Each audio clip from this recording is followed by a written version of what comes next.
उक्षरवा जी कहते हैं, ऋषियों परीक्षित नंदन जन्मजय अपने भाइयों के साथ कुरुक्षेत्र में एक लंबा यज्ञ कर रहे थे। उनके 3 भाई थे, श्रुतसेन, उग्रसेन और भीमसेन। उस यज्ञ के अवसर पर वहाँ एक कुत्ता आया। जन्मजय के भाइयों ने उसे पीटा और वह रोता चिल्लाता अपनी माँ के पास गया। रोते चिल्लाते कुत्ते से माँ ने पूछा, बेटा तू क्यों रो रहा है, किसने तुझे मारा है? उसने कहा, माँ मुझे जन्मजय के भाइयों ने पीटा है। माँ बोली, बेटा तुमने उनका कुछ न कुछ अपराध किया होगा। कुत्ते ने कहा, माँ ना मैंने भविष्य की ओर देखा और ना ही किसी वस्तु को चाटा, मैंने तो कोई अपराध नहीं किया। यह सुनकर माता को बड़ा दुख हुआ और वह जन्मजय के यज्ञ में गई। उसने क्रोध से कहा, मेरे पुत्र ने भविष्य को देखा तक नहीं, कुछ चाटा भी नहीं और इसने कोई अपराध नहीं किया, तो फिर इसे क्या पीटने का कारण है? जन्मजय और उसके भाइयों ने इसका कोई उत्तर नहीं दिया।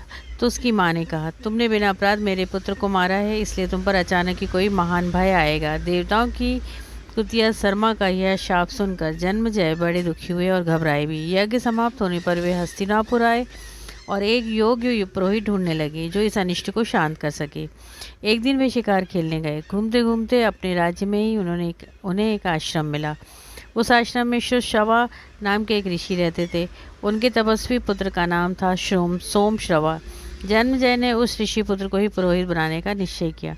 उन्होंने श्रवा ऋषि को नमस्कार करके कहा, भगवान आपके पुत्र मेरे पुरोहित बने।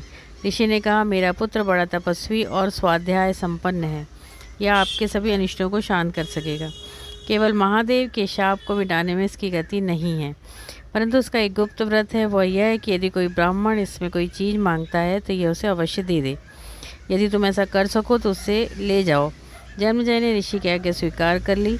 वे सोमश्रवा को लेकर हस्तिनापुर आए और अपने भाइयों से बोला, मैंने इन्हें अपना पुरोहित बनाया है, तुम लोग बिना विचार के इनके आज्ञा का पालन करना। भाइयों ने उनकी आज्ञा स्वीकार करी और उन्होंने तक्षशिला पर चढ़ाई की और उसे जीत लिया। ओम।